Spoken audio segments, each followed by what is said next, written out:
E eu acho que a menopausa traz isso. Olhar para você, ver o que você realmente gosta, o que você não gosta, fazer modificações do estilo de vida em função de você e não do outro. Porque, de repente, esse momento de desconforto, ele traz uma virada de chave, ele traz assim, agora eu tenho que olhar para mim porque eu não estou dando conta, porque eu estou exausta, porque eu estou suando, porque eu não estou feliz, eu estou deprimida, não durmo. Não é um momento que precisa ser visto só como um momento desafiador, difícil, mas é uma oportunidade da gente olhar para a gente.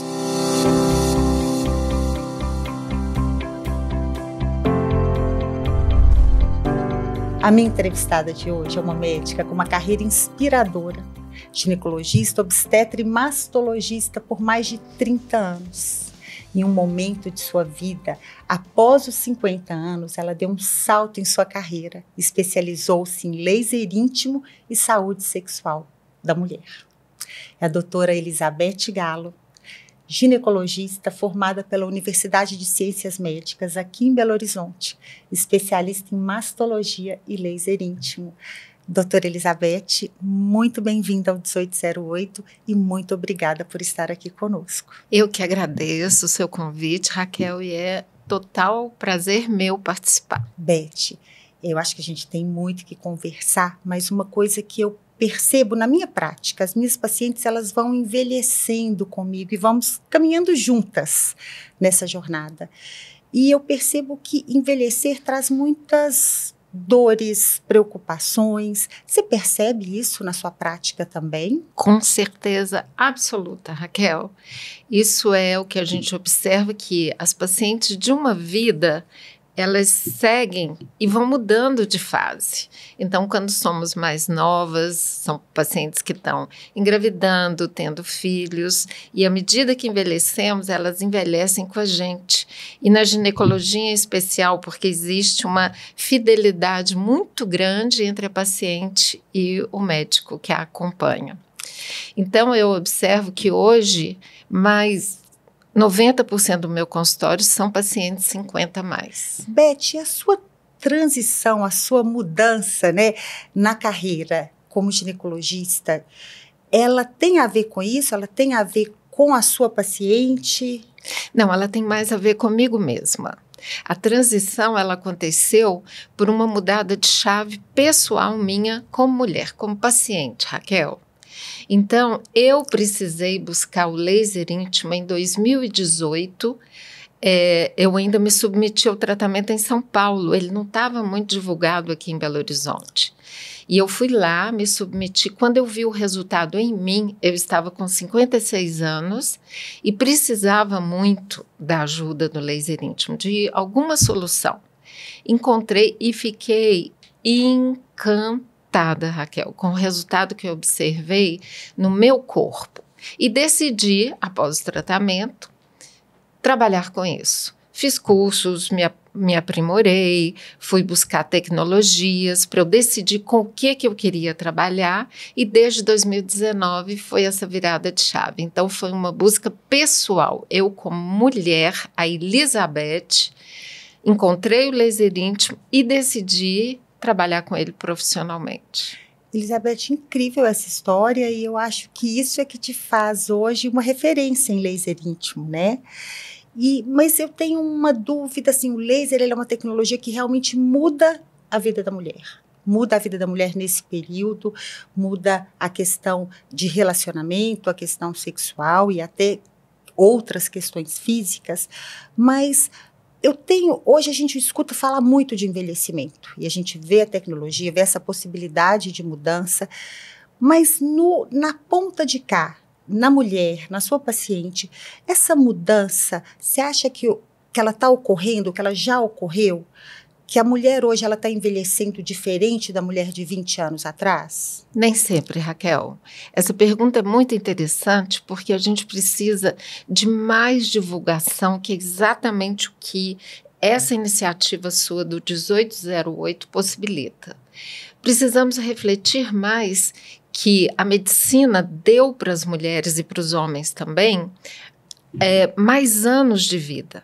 e ganhamos em longevidade, agora temos que trabalhar a qualidade de vida nesses anos que foram ganhos. Por quê? Não cumpre finalidade nenhuma a gente chegar estropiada no final da vida, acamada, sem cognição, sem raciocínio, sem memória. Então, não é esse o nosso objetivo, é envelhecer bem. E para isso a gente precisa refletir. Primeiro, a aceitação é inexorável, não adianta brigar. Eu tenho pacientes, Raquel, que vão no consultório e falam: doutora, eu não me aceito envelhecendo, eu não me vejo velha, eu não aceito minhas rugas. E o que eu faço com essas pacientes? Pouca opção, né, para isso. Só tem uma, ou você envelhece ou... é a morte, né? É a morte. Então, vamos aproveitar a vida em tudo que ela tem de melhor e quem não se aceita, que vá fazer uma boa terapia. E o envelhecimento, ele passa por várias coisas, que é um planejamento físico, o mental, a cabeça, essa aceitação, o espiritual, entender que são outros valores além de uma forma física, e o financeiro, porque envelhecer também tem um custo. É a hora de tratamentos mais caros, eu estou falando de tratamentos oncológicos, de cirurgias, de próteses. E mesmo os tratamentos estéticos, eu né? ia chegar neles, E a gente quer envelhecer bem. Então, para manter... não a juventude, porque, gente, não é eterna, nós duas sabemos disso, né, Raquel? Mas para envelhecer bem, com qualidade, vai ter que ter um investimento. E na parte íntima, exatamente como no rosto e na estética. O laser íntimo, ele não é só estético, ele é principalmente funcional. Depois que a gente entende isso, Raquel, fica tudo mais fácil. E, Beth, quando a gente... O laser íntimo, ele tem, assim, um momento na vida, né, muito especial, que é o da menopausa. Perfeito. Né? E pensando na menopausa, assim, é uma experiência minha particular, né, eu já estou nesse momento, já tive a menopausa, já estou nesse momento da minha vida, e quando eu comecei a ter uma variação em ciclo menstrual, e eu percebi, assim, os hormônios estão baixando, eu estou diferente, é um momento fisicamente sofrido, mas é um momento emocionalmente sofrido. Eu demorei a falar sobre isso com as pessoas. Perfeito. Eu me sentia envergonhada, e assim, o meu período de climatério, ele começa no momento, assim, logo após uma separação. Então, é um momento que você tem que se reinventar como mulher, e de repente parece que você chegou no final, né, da sua fase. A mulher acabou, a vida útil acabou. E eu acho que essa sensação de vergonha, essa sensação de menos-valia, ela acompanha muitas mulheres. Você percebe isso, você vê isso dentro da sua prática? Como que você ajuda as mulheres nisso? Nossa, que colocação maravilhosa. É exatamente isso, Raquel. A gente tem que explicar para a paciente que o ciclo que se fecha não quer dizer um ciclo de fim. Ao contrário, está se abrindo um novo ciclo. Ela não vai mais gerar filhos, ela não vai engravidar, mas ela vai gerar projetos, ela vai continuar sonhando. A vida não está acabando porque a menstruação acabou. Ela continua produtiva, ela continua ativa, socialmente, profissionalmente, sexualmente ativa. E cabe ao ginecologista que a acompanha explicar isso para ela. Não é fim de linha, você não vai... Porque antigamente era. Se você parar para pensar, 40 anos atrás é relativamente pouco tempo.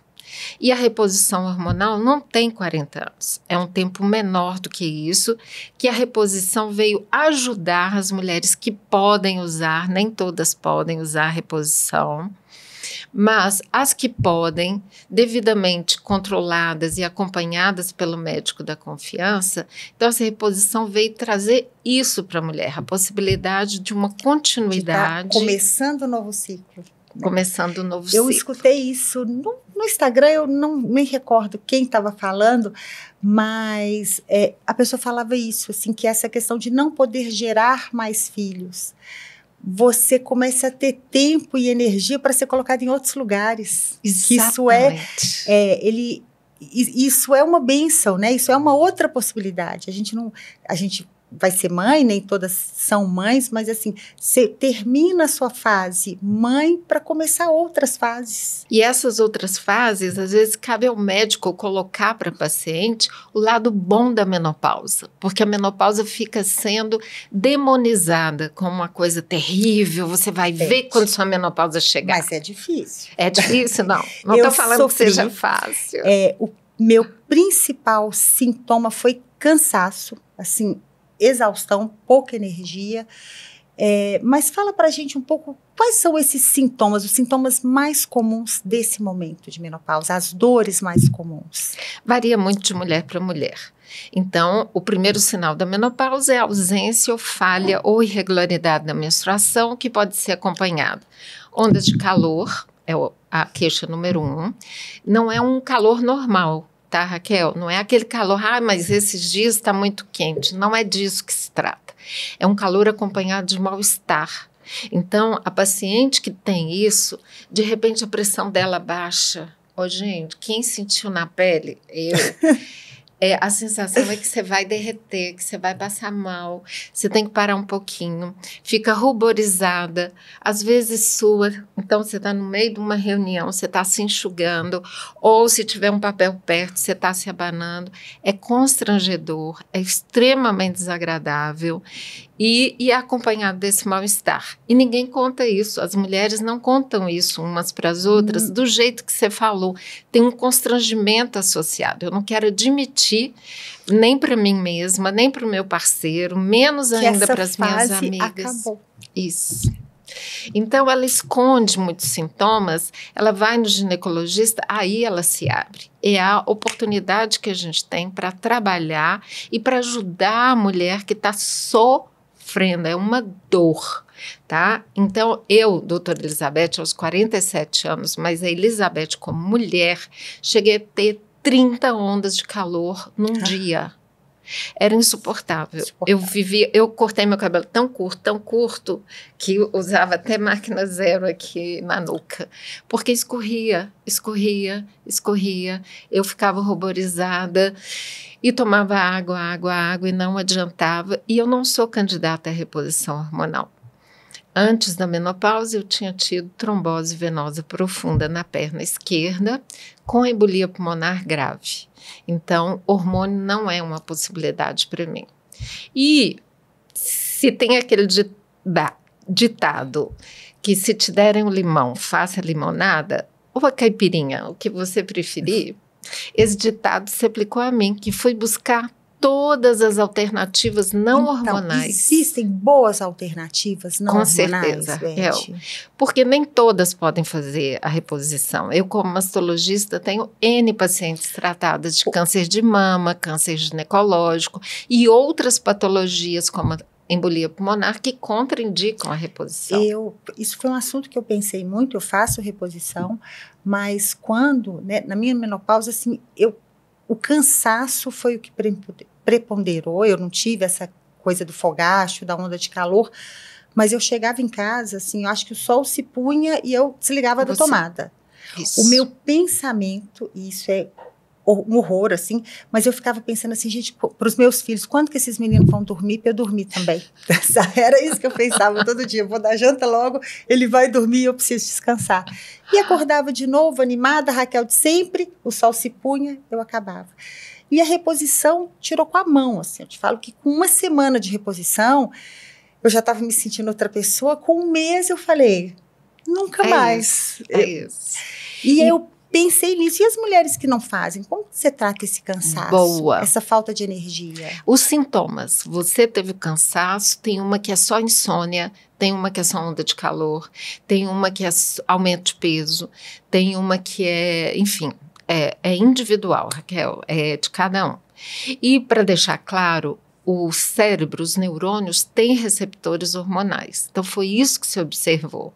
E aí, o hormônio em você foi exatamente na sua mitocôndria. Então, você tem ali, a mitocôndria é um órgão da nossa, é a organela da célula responsável pela produção da energia. Então, quando conectou ali a sua reposição hormonal, foi lá e acionou a sua mitocôndria... Mitocôndrias em greve. Isso. Você ligou na tomada entendeu? E voltou a ser a Raquel de sempre. Mas e quem não pode? O que que faz? Porque aí agora tem uma campanha, inclusive Instagram, mídias sociais. Hormônio é vida. Tá. E quem não pode usar hormônio? Morre? De jeito nenhum. Estou eu aqui para provar a vocês que tem vida pós-menopausa, mesmo em que não pode fazer reposição. Agora, passa por muita coisa. É o que você disse, não vou te dizer que seja fácil, tá? Passa por mudança de estilo de vida. Vai ter que mudar a alimentação, vai ter que tirar a sobrecarga, vai ter que ingerir mais líquido e vai ter que ter atividade física, Raquel. Agora, Beth, isso até para quem está fazendo reposição. Ó, claro. Se a gente quer viver obviamente, bem, a gente tem que buscar um estilo de vida que favoreça isso. A medicina do envelhecimento passa exatamente pelo estilo de vida, por você caprichar mais nos cuidados que você tem que ter ao longo de uma vida. Mas se não caprichou aos 20, aos 30 anos, o preço a pagar é um. Aos 60, eu hoje, com 62 anos, a atividade física tem que ser regular, moderada, sem lesão de nenhum músculo ou articulação, cuidadosa, mas é uma necessidade. Da mesma forma, alimentação mais natural, diminuição de ingestão de bebida alcoólica, e ninguém fala, mas o álcool ele é inclusive cancerígeno. Eu vi um artigo falando sobre o risco aumentado de vários cânceres com álcool, assim, álcool. Super recente, assim, desse ano, final do ano passado. Estamos estudando isso cada vez mais. Então, o álcool como fator de risco para o câncer de mama. E muitas mulheres, doutora Elizabeth, eu não quero fazer reposição hormonal, não vou tomar hormônio porque isso dá câncer. Tá câncer, mas a cervejinha, o whiskinho, olha para você ver, colocam até no diminutivo, né? Como se fosse uma coisa pouquinha. Beth, mas a reposição hormonal ela foi demonizada uns anos atrás. Sim, era um estudo que foi um equívoco. O WHI veio e eles selecionaram mal as pacientes. Essa que é a verdade. E aí, quando aumentou muito o índice das patologias, o estudo foi interrompido, Raquel, e caiu como uma bomba na comunidade científica e na mídia. Porque eu lembro disso, assim, isso, é o fantástico, WHI. Né? O que a gente tinha, assim, era fantástico, Veja, Manchete, e todo mundo viu isso. Eu era bem mais jovem, mas todo mundo viu e isso gerou um temor que acompanha até médicos, Beth. Até médicos, perfeito. E aí eu tenho pacientes que falam, eu não vou tomar porque eu tenho medo do câncer de mama, mas não cuida dos outros fatores que predispõem, tá certo? E aí o colega também, cardiologista, não vou citar especialidades porque tem vários. Não quero que você use hormônio, mas estão esquecendo do lado bom da reposição hormonal e necessário, que a gente previne a osteoporose, é uma doença grave que leva um idoso com fratura para a cama e da cama ele não sai, Raquel. Beth, a gente precisa ficar claro que fazer reposição hormonal tem risco, mas não fazer pode ter riscos maiores ainda. Então, o ginecologista que acompanha essa mulher, o médico da confiança dela, é como se a gente colocasse, Raquel, numa balança os prós e os contras. Mas aí me perguntam, se você me perguntar hoje, passe para as nossos seguidores, quem está nos assistindo, qual que é a sua posição sobre o uso de hormônio? Não existe essa posição, porque ela é individual. No consultório, essa decisão ela é tomada baseada em exames, em perfil da paciente. Não existe uma decisão geral, eu sou a favor de hormônio o tempo todo e eu sou contra o hormônio o tempo todo. Não é assim que funciona, Raquel. É individual e essa decisão é compartilhada com a paciente. E a decisão é um ato médico, gente. Tem a ver esse respeito à decisão do médico que está ali para diagnosticar e tratar. E essa decisão é do tamanho do mundo. Aqui nas costas do médico tem um peso de tomar essa decisão compartilhada com a paciente, escolhendo o que é melhor para ela nesse momento de vida. Não quer dizer que elas perguntam, e é para a vida toda, doutora Elizabeth? Eu falo, vida toda é muito tempo. Você vai tomar por hoje, você vai voltar daqui 6 meses, eu vou decidir novamente, e por aí vai. A gente precisa de acompanhamento, né? A gente precisa ser olhado. E o médico que olha a mulher é o ginecologista. O médico que está junto, que te acompanha ao longo da vida, é o ginecologista. E eu percebo, eu me coloco, né, como dermatologista, o dermato também é um médico que acompanha mulheres ao longo da vida. Isso. E eu penso muito nas questões de envelhecimento, estudo muito isso, porque eu quero poder trazer informação, saber orientar o meu paciente, para a gente poder caminhar junto, porque a gente está sempre caminhando junto, né? Essa coincidência tem entre a minha especialidade e a sua. A gente atende em várias etapas de vida da mulher e do homem também, no seu caso, não no meu. Então, eu tenho pacientes, às vezes acontece, a sala de espera está com 3 gerações de uma mesma família. A filha, a mãe e a avó. Olha que bonitinho. Isso é um privilégio. Isso é um privilégio, isso é muito lindo. E eu me preocupo muito com essa questão da longevidade depois que eu fiz essa mudança de chave para o laser íntimo, porque então meu foco são pacientes 50 a mais. E eu acho muito pouco reduzir a mulher que envelhece a parte íntima. Eu acho que ela é um todo.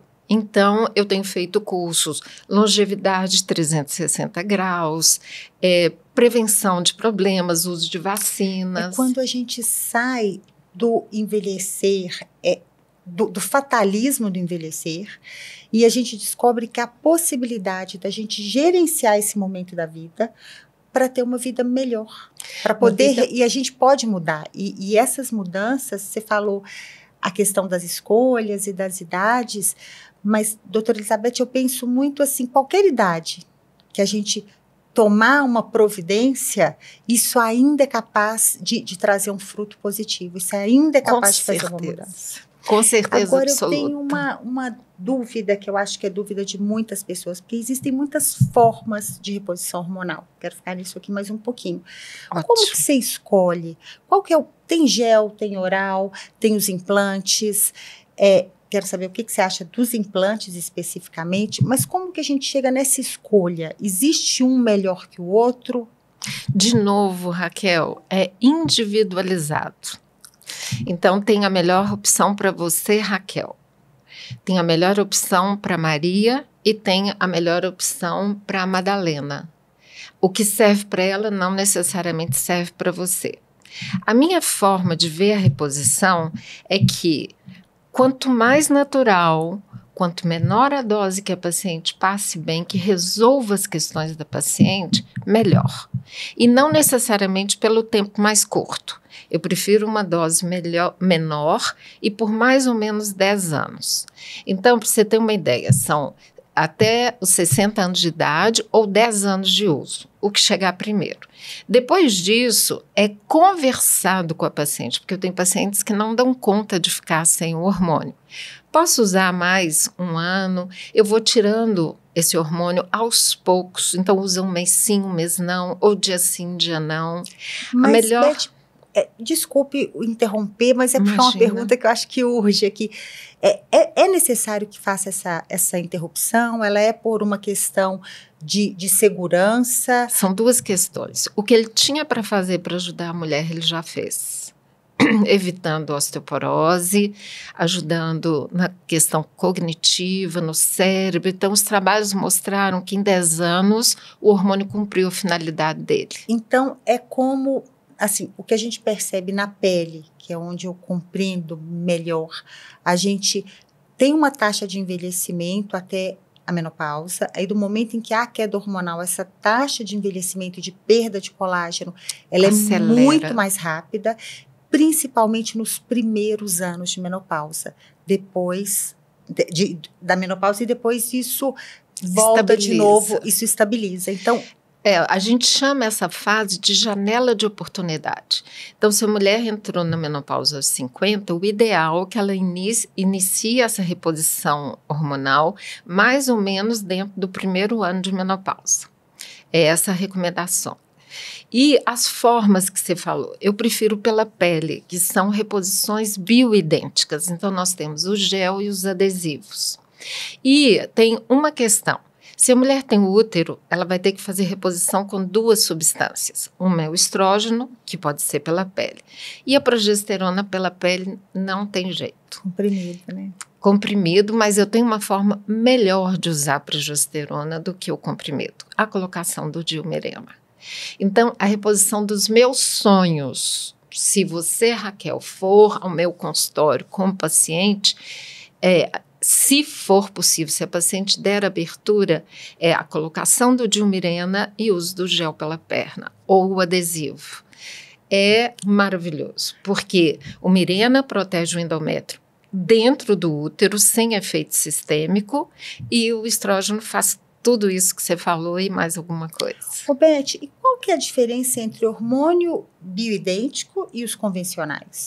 O bioidêntico é mais natural. Ele vai ter menos efeitos colaterais. Quando você coloca pela pele, Raquel, eu estou mostrando o braço, mas eu prefiro na perna, ele não tem efeito de primeira passagem hepático, ele economiza o fígado. O que acontece é que nós não estamos falando do uso de 1 mês, nem de 2 meses, nem de 1 ano. Nós estamos falando do uso de anos da substância. Então, essa economia pode parecer pouca, mas é o que faz diferença em termos de uma reposição mais segura e mais plena, inclusive alterando menos a circulação da paciente. Então, pacientes com problemas circulatórios, varizes, predispõem menos a tromboses e embolias pulmonares, são os bioidênticos, os transdérmicos, pela pele. Tá bom? Beth. E o modismo de hoje é o implante. Isso era a minha pergunta. Eu ia te perguntar assim, o que você acha do implante?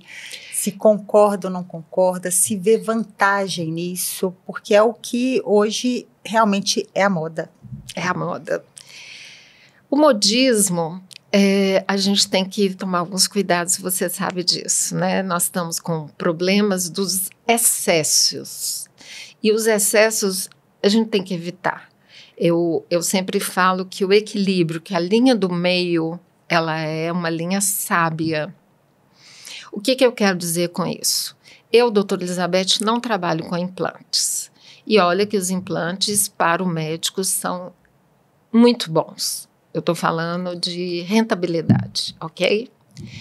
O que acontece? Você coloca um implante com hormônios, a maioria das pacientes que usam hormônios na forma de implante sequer sabe o que tem no seu implante, quais as substâncias e quais as doses. Raquel, elas não sabem. Ah, não sei, dura 6 meses, eles são absorvíveis, são colocados na pele, debaixo da pele, normalmente na região da nádega, não dói para colocar, a pessoa não sente nada, daqui 6 meses acaba o efeito, ela vai lá e coloca outro, tá bom? É colocado o que a gente falou da reposição, estrógeno, progesterona e às vezes outras substâncias. Nesses 6 meses a paciente vai fazer uma mamografia, aparece com uma alteração da mama, uma alteração do tipo do câncer. O que acontece? Como que você tira o hormônio do organismo dela? Não tira? Não tira. Nesse meio tempo ela apareceu com meningioma. É um tumor cerebral que contraindica a reposição hormonal. Como é que você faz para interromper esse aporte de hormônio que está entrando para a corrente sanguínea dela e que não é mais indicado e não é seguro para ela usar? Não tira.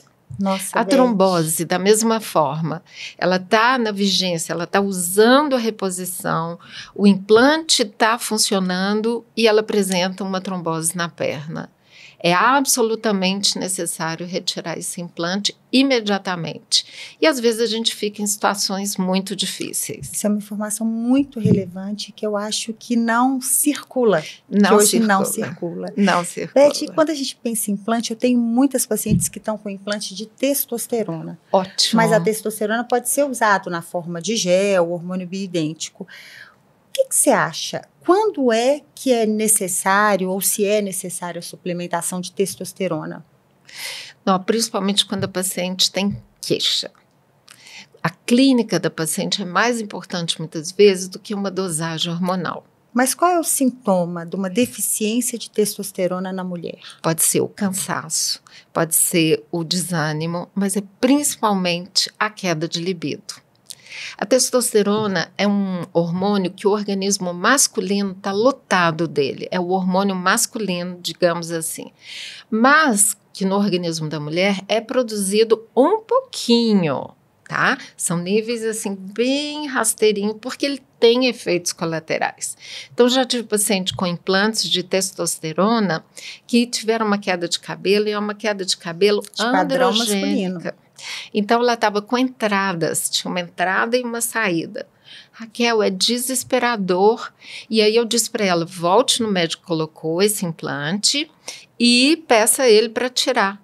Ela voltou com a seguinte informação, não tem como tirar, tem que esperar acabar o efeito. E não é uma nem duas não, tá, Raquel? Da mesma forma, eu tenho paciente que se diz 38 anos, usa testosterona em altas doses há 4 anos. E se diz viciada em testosterona. Não existe vício em testosterona. Beth, eu já ouvi isso. Você também? Eu já ouvi isso. Por quê?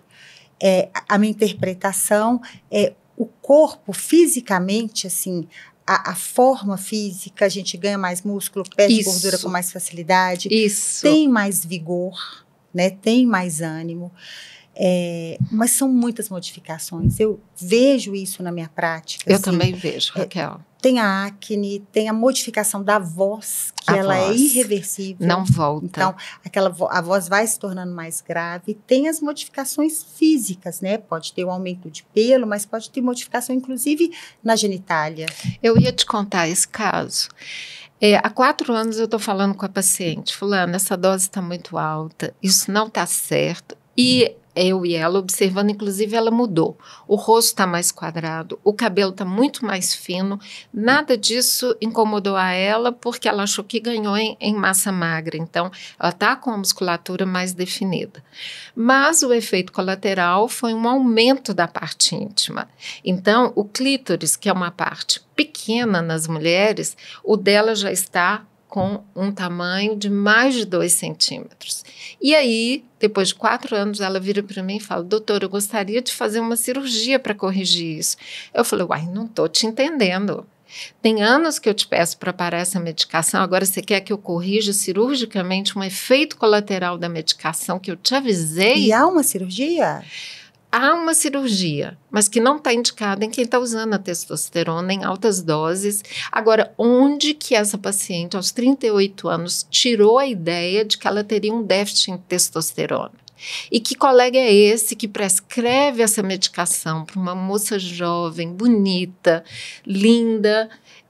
Eu não consigo acompanhar o raciocínio. Todas as vezes que eu pedi para ela parar, ela diz assim, você e minha mãe toda vez falam a mesma coisa. Eu falo, tá, eu e sua mãe estão erradas e você e esse médico estão certos. Vamos parar para pensar, não houve jeito. Por fim, eu pedi a ela, vamos procurar outro ginecologista? Eu estou sem tranquilidade para continuar sendo sua médica. Ô Beth, essa questão do hormônio hoje, eu vejo assim, às vezes eu falo assim, o que era bomba no passado, né? Porque eu sou da época que a gente falava que a pessoa estava tomando bomba. Tomando bomba. Que eram os anabolizantes. Hoje virou reposição hormonal. Você imagina? Tá todo mundo repondo hormônio. Eu fico assim, mas repondo, será que tá faltando? E antes a gente não sabia que faltava, assim, será que ninguém tá ok? Porque são pessoas muito jovens e todo mundo tá fazendo reposição hormonal. Perfeito.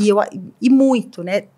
Na minha prática, eu tô vendo, assim, uma diminuição. Isso está começando a diminuir, mas eu tive há uns poucos anos atrás, assim, um boom.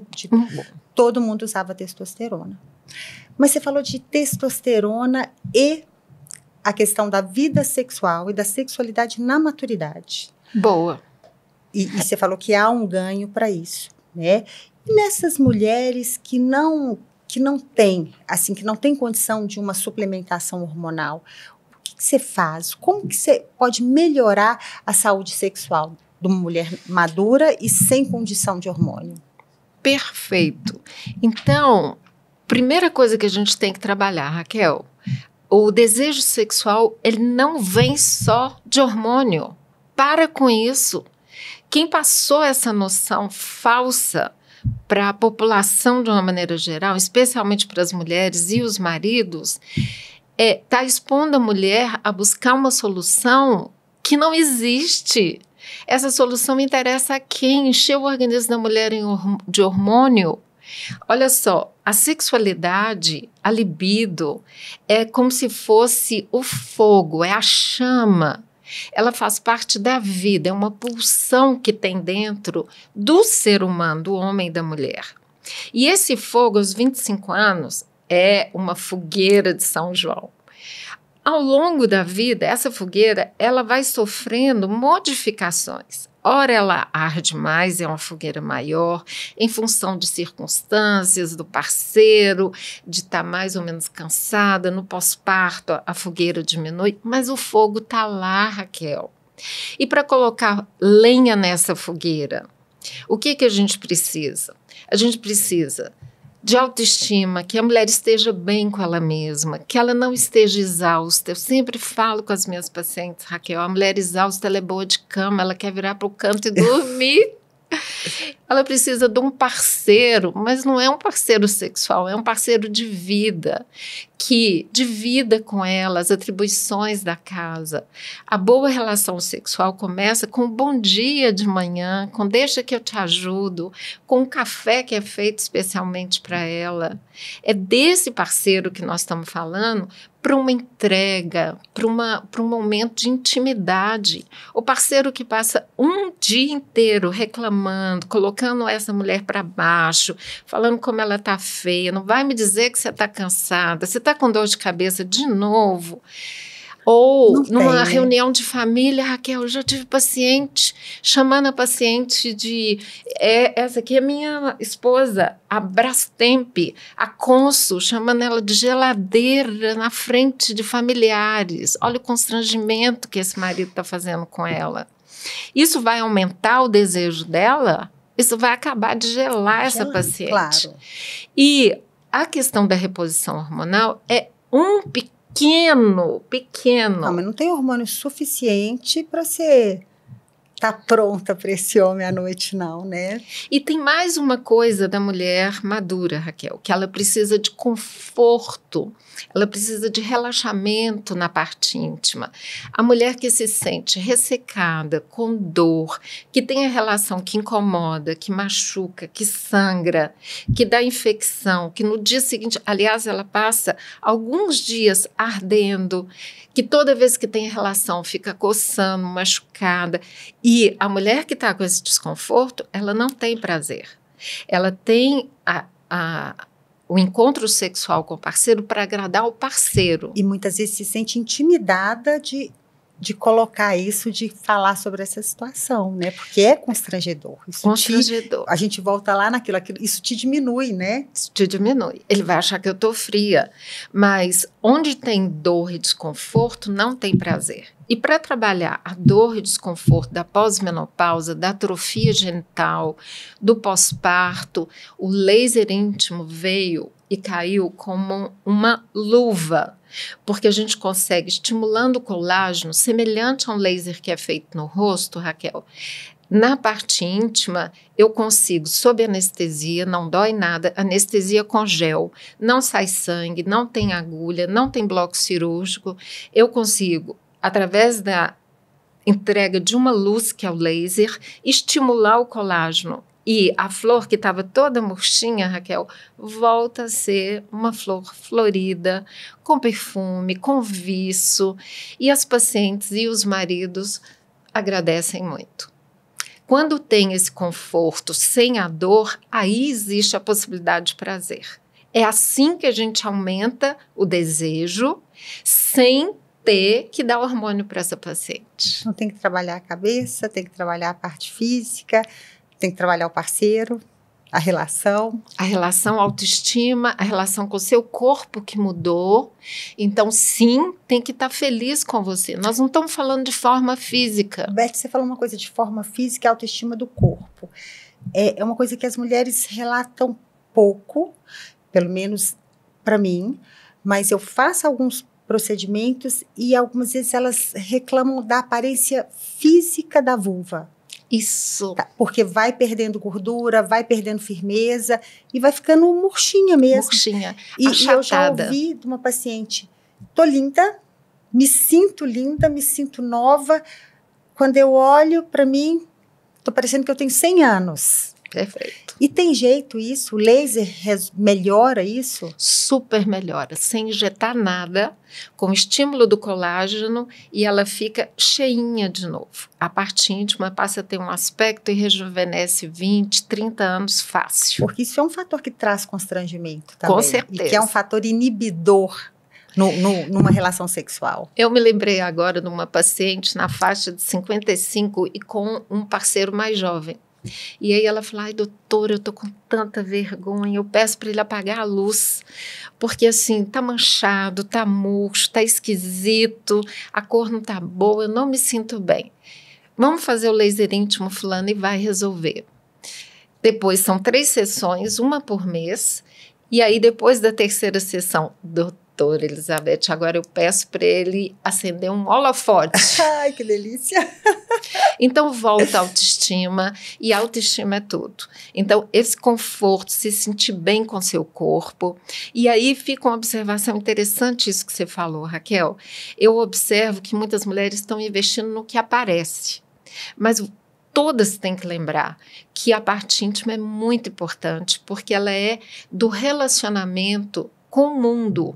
Não necessariamente você tem que ter um parceiro. O prazer sexual, ele pode ser individual, ele pode ser da mulher com ela mesma, mas isso traz o colorido. A vida sem isso fica preto e branco, a vida fica sem perfume e sem tempero, Raquel. Quem aguenta? Beth, aí eu chego num ponto, né, porque é isso. Realmente a saúde sexual, a vida sexual, ela tempera a vida. Em qualquer momento, né? Com parceiro, com relacionamento, sem relacionamento. E eu queria chegar nesse ponto, sabe? Se a gente é sexualmente ativa, se está sexualmente ativa, eu percebo que a mulher mais madura, ela muitas vezes não tem informação. É incrível pensar isso, que a gente pensa que os desinformados são os jovens, os adolescentes, mas ninguém fala para a mulher madura, para mulher 50 mais, olha, tem risco de doença sexualmente transmissível, tem sífilis, tem AIDS. Eu separei com 47 anos, entrando no climatério, mas ainda cheia de vida, e eu comecei a pensar nisso. Beth, eu tinha 2 filhos pequenos, no momento que você sabe que é frustrante, que é, assim, aterrorizador. Desafiador. E eu, quando passa aquele luto, assim, eu quero namorar, mas como que é isso? Como que é isso? Como que é isso? Como que é essa questão de namorar? De repente eu vou encontrar uma pessoa que eu não sei, que eu nunca vi, e aí? E isso, assim, parece loucura, mas isso ficava na minha mente, assim, eu não posso adoecer. Eu tenho 2 crianças para cuidar. Eu falo crianças, assim, adolescentes. Mas eu tenho 2 adolescentes para cuidar, então eu não posso adoecer. Eu quero, mas eu tenho medo, o que eu preciso fazer? E fui buscar informação. E olha, eu sou médica. Boa. A gente não conversa sobre isso. Não. E quando a gente vai, quando eu fui olhar, quando eu bati aquele papo com você, você falou, olha, DST, na maturidade, é um problema. É um problema. É um problema e é crescente esse contágio. Fala um pouco sobre isso, quais são as orientações se eu chegasse desinformada na sua frente há 5 anos atrás. Perfeito. De novo, Raquel, ter passado por isso na pele trouxe para mim um outro olhar sobre a experiência. Eu também me divorciei, eu tinha 40 anos, eu estou no meu 2º casamento, que eu mega recomendo. Agora sim, eu encontrei o amor da minha vida e estou vivendo plenamente esse 2º casamento com todas as vantagens e a maturidade disso. Mas no consultório, Raquel, desenvolvi uma cartilha da mulher separada. Mulher separada, ou ela se divorciou, terminou 10 anos de namoro, ou enfim, não importa. Ela passa a ter que ter alguns cuidados que ela não se preocupava, não estava antenada para isso. Primeira coisa, o uso do preservativo. Preservativo do início ao fim da relação, em todas as relações. Mas eu estou menstruada, mas as doenças estão aí. E culturalmente, quer dizer, no hábito dela do dia a dia, ela estava 15 anos casada, para que ela ia usar preservativo? A mulher casada não usa preservativo. Isso. Então, ela volta a ter que ter essa obrigação com ela mesma. Mas O preservativo resolve? Em parte, sim, com muito cuidado. O preservativo não é para ser colocado só na hora da ejaculação, é para o pênis entrar já encapado. Eu falo isso com as pacientes e no consultório ginecológico a gente tem que conversar aberto, Raquel, não tem meias palavras. Porque a paciente tem que entender do que se trata. Então, tem o HPV, que é uma doença sexualmente transmissível, que pode causar o câncer na mulher. No homem também, mas, para variar, a mulher sai mais prejudicada. Então, o pênis que não entra, se não entrar encapado, ele já transmite o HPV, mesmo que não aconteça ejaculação dentro da vagina. Então, entrou encapado, a outra preocupação é fazer exames de sangue e tomar vacina anti-HPV. A infecção do HPV, ela tem um gráfico que mostra na curva, a primeira curva que é mais alta de infecção pelo HPV é início de vida sexual, 15, 16, 17 anos. No Brasil, inclusive, é mais cedo do que isso. E a gente vacina, né? Hoje faz parte do calendário, os meninos a partir de 9, 10 anos, eles vacinam. No posto de saúde e é de graça para os meninos e meninas até 13 anos, ok? Para evitar essa primeira curva. Mas ninguém fala da segunda curva. A segunda curva de infecção é a mulher aos 35 anos. E por que aos 35? É o pós-divórcio. Separação. Então, e aí, de novo, a saúde pública não se preocupa com a mulher mais madura porque não tem a mesma vacina de graça para ela. Aí ela tem que tirar do próprio bolso para se vacinar, as mesmas 3 doses, detalhe, funciona, tem que tomar, só não é divulgado, Raquel. E mesmo que tenha, que já tem HPV, tem que vacinar, porque tem vários tipos. Mais de 200 sorotipos então, mesmo que diferentes. Você tenha já um tipo de HPV, vale a pena ainda vacinar. Perfeito. Beth, falta orientação. Porque as mulheres não sabem disso. Eu vou lhe dizer não que sabem. Eu, Raquel, médica, aos 45 anos, 47, descobri isso. Olha para você ver. E quando eu me divorciei, eu me vacinei e vacinei todas as minhas amigas divorciadas, porque você falou do desafio da mulher recém-separada, a mulher fica muito sozinha, Raquel, porque enquanto casada, ela se relacionava com casais casados. Então, os programas são todos familiares, esses casais, os filhos. De repente, ela está divorciada, ela não pertence ao mundo das casadas, ela não pertence ao mundo das solteiras, ela tem os filhos para administrar. Como que ela sai uma sexta-feira à noite? Com quem ela vai deixar esses filhos?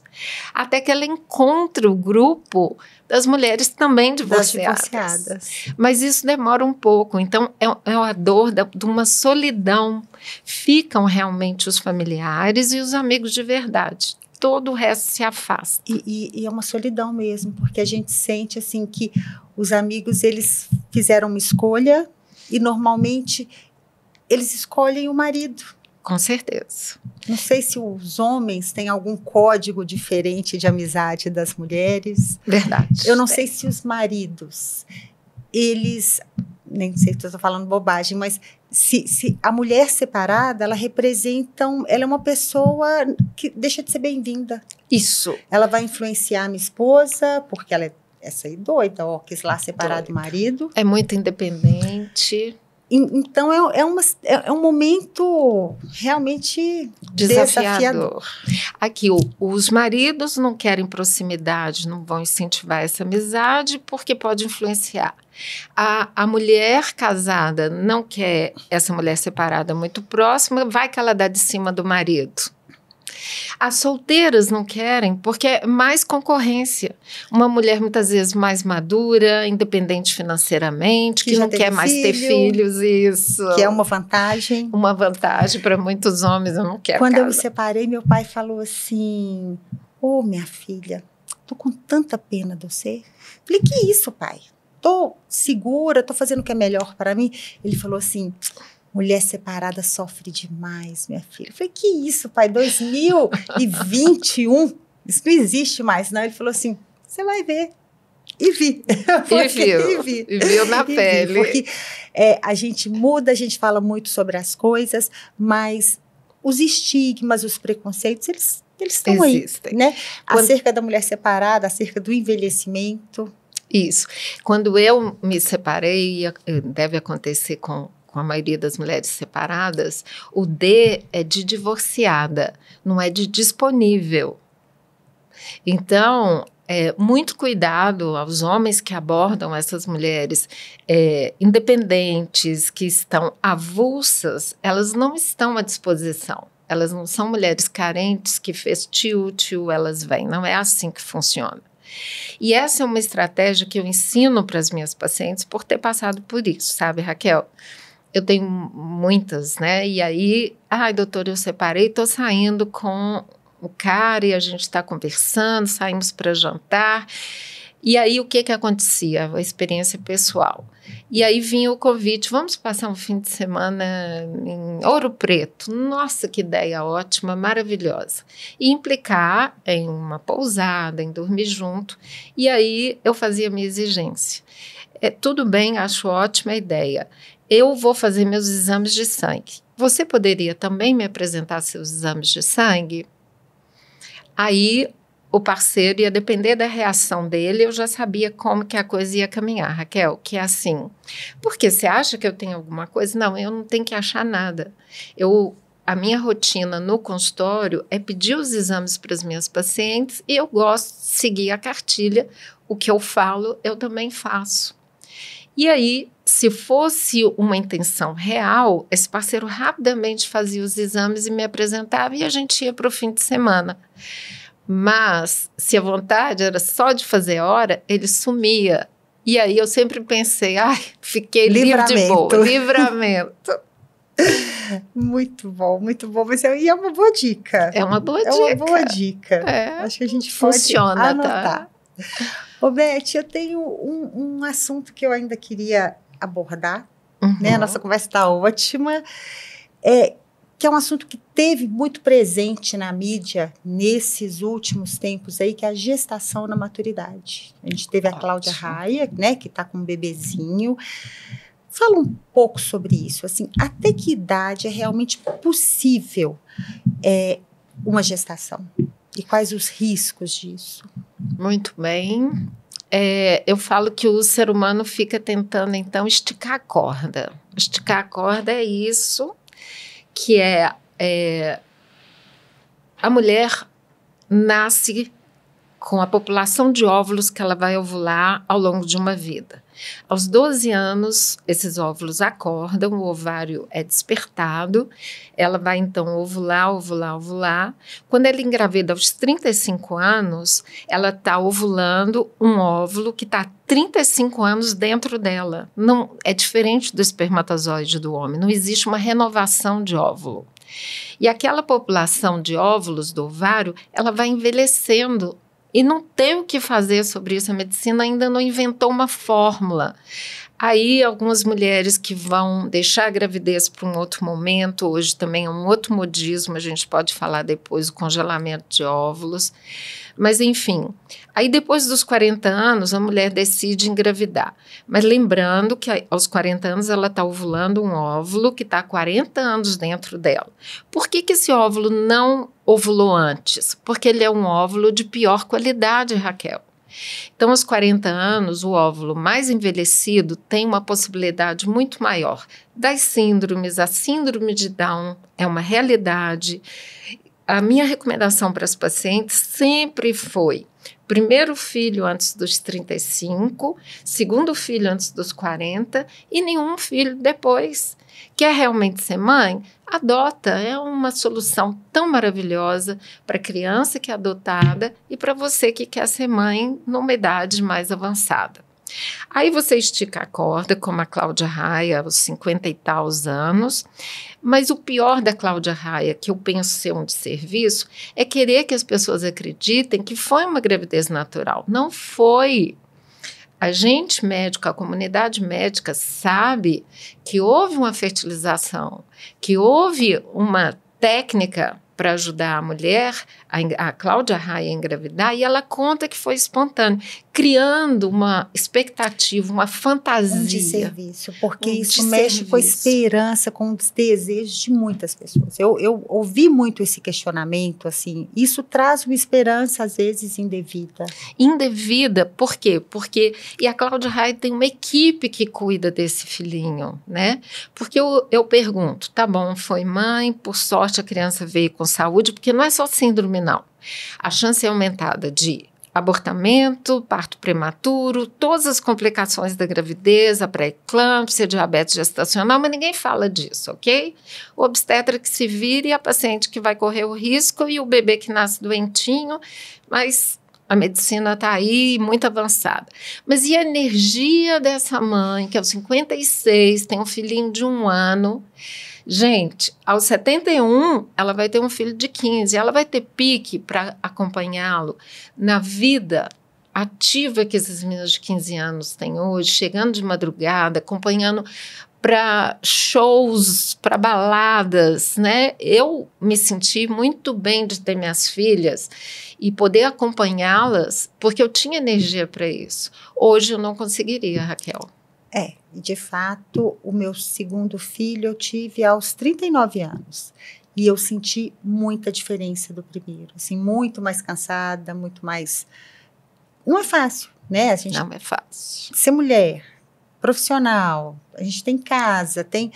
E mais um filho, né? Não é? E hoje é mais difícil porque, assim... Na época da minha mãe, eu tenho uma percepção de que havia uma rede de mulheres para tomar conta de um bebê. Porque a conta, um adulto, um bebê, ela não fecha. Não fecha. Não é isso. Um adulto não cuida sozinho de um bebê. É pouco. Então, era assim, todo mundo morava perto, aí a avó, a irmã, a vizinha, e todo mundo tinha tempo ali para dar um pouquinho para aquela estrutura familiar. Hoje não tem mais isso. Não tem. Então, é difícil e eu penso assim, eu senti essa dificuldade aumentar com estar mais velha. E a gente falou, Raquel, o 50 mais deveria ser um tempo e um recurso para você. Uma criança pequena, eu tenho várias pacientes que engravidaram com mais idade, 48 anos, e elas se ressentem disso. Quando tem outros irmãos, os outros irmãos, é o que você disse da rede de apoio, os irmãos mais velhos ajudam, que é o caso da Cláudia Raia, né, que tem 2 filhos adultos, 2 outros filhos. Mas, e quando não tem? Quando é um primeiro filho e é de fertilização, então é uma gravidez muito valorizada, são bebês que não podem gatinhar, não podem ir para o chão, cheio de cuidados. Ai, Raquel, eu olho para a experiência e falo, é isso que é a maternidade, sabe? E será que precisa, né? E a gente volta lá para o início, a gente está no climatério, quando você chega na menopausa, na verdade, você ganha talvez até uma alforria de uma certa função que você devesse cumprir na sociedade e liberdade para outros planos, outros projetos, né? Um outro ciclo da vida. E que cada um pode ser aproveitado, né? Eu acho que a gente dá a volta aqui, volta lá no início da nossa conversa, Beth. Isso. E olha para você ver, e na hora dessa alforria, porque também ninguém conta o trabalho que o filho pequeno dá. Até engasguei de tanto trabalho que dá, gente. Fica parecendo que teu filho, cai um filho prontinho e só quem passa sabe a dedicação, o tempo, o recurso envolvido na criação de um filho. E quando você vai receber isso que você chamou muito bem de alforria, de todo esse trabalho, de toda essa dedicação, você começa tudo de novo, são pacientes que ficam exauridas, sem energias para cuidar delas mesmas. E a mulher está sempre cuidando do outro. Então, quando ela muitas vezes para de cuidar do filho, aí ela começa a cuidar dos pais que envelheceram. Então, é um eterno cuidar. E o que eu tento trabalhar com as minhas pacientes é que horas que você vai cuidar de você. Pacientes que muitas vezes ficam viúvas e o parceiro passou por uma doença degenerativa e deu um trabalho enorme.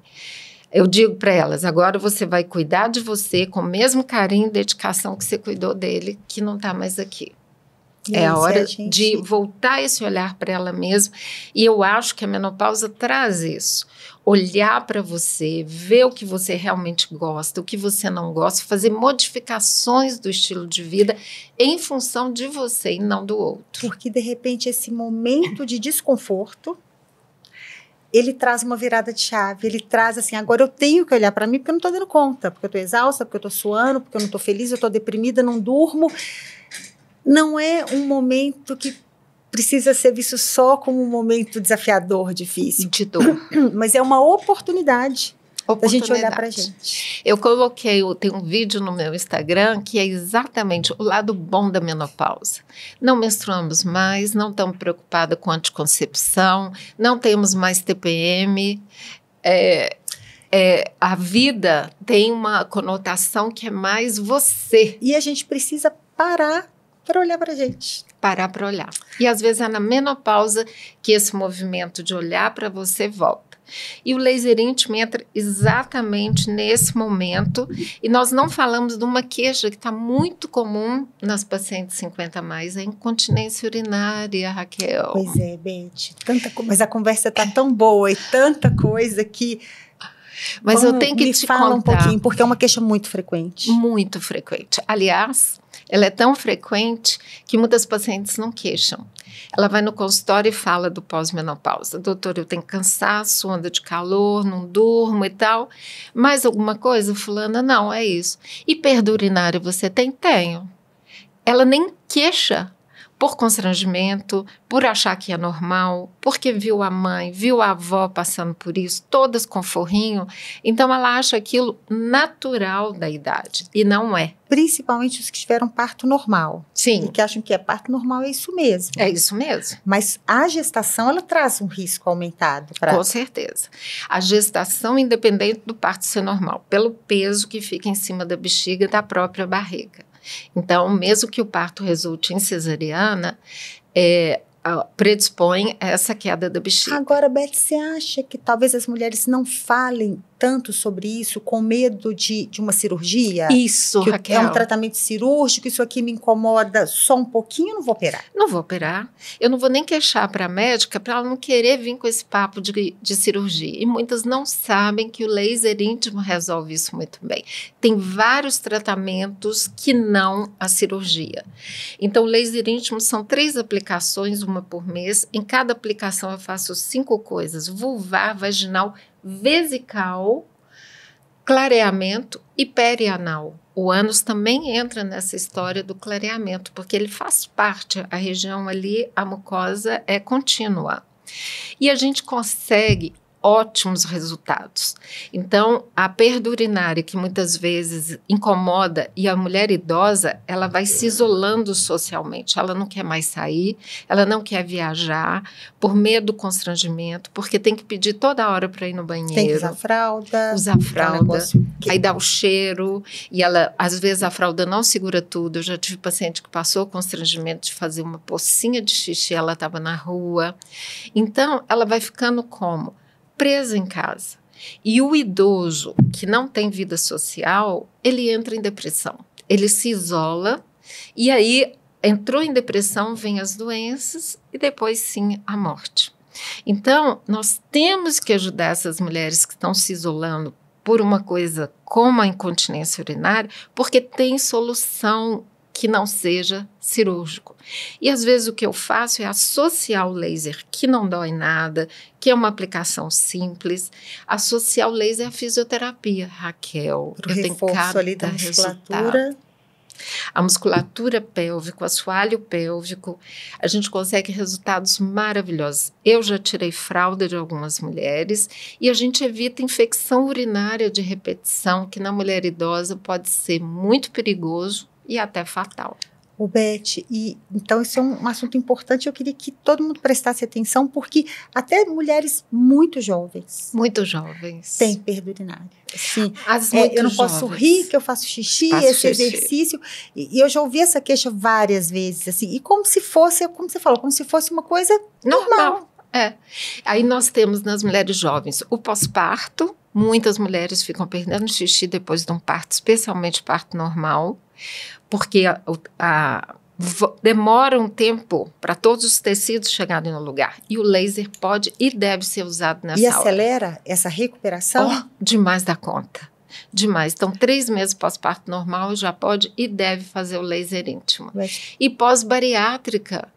Nós agora temos uma população enorme de mulheres sendo submetidas a uma cirurgia que leva a uma perda de peso muito rápida, Raquel. Então, já tive paciente de 30 anos sem filhos que em 6 meses diminuiu 40 quilos.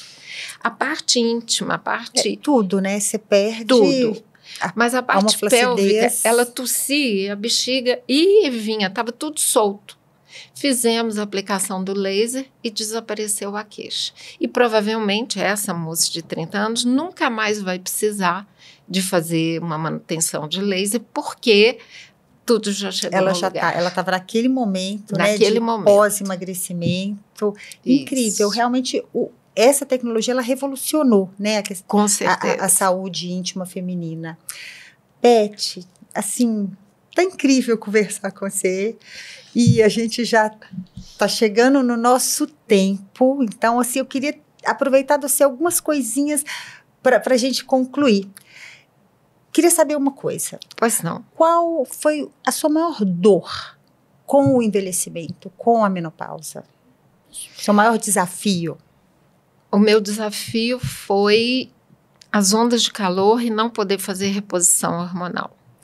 Qual foi a sua maior delícia? O que foi bom nesse momento para você?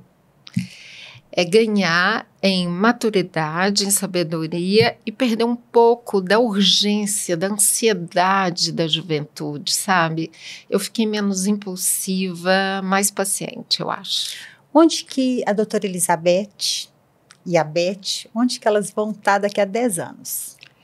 Elas vão estar ativas, Raquel. Ainda vão estar curiosas, ainda vão estar sonhando e tentando realizar esses sonhos, de preferência. Ai, que bom. Beth, muito obrigada por você estar aqui com a gente, para a gente conversar e por você trazer tanta informação. Quero te pedir uma última coisa, para você deixar um recado, uma dica, o que você acha pertinente para as pessoas que estão nos assistindo. Que se cuidem, que olhem para vocês mesmas com o mesmo cuidado com que vocês olham para os outros. Os outros incluem os filhos, os funcionários, o parceiro, os familiares, irmãos, pai, mãe, avós. Mas chegue o momento de olhar para você e cuidar de você, porque é a forma de envelhecer bem. Não tem outra.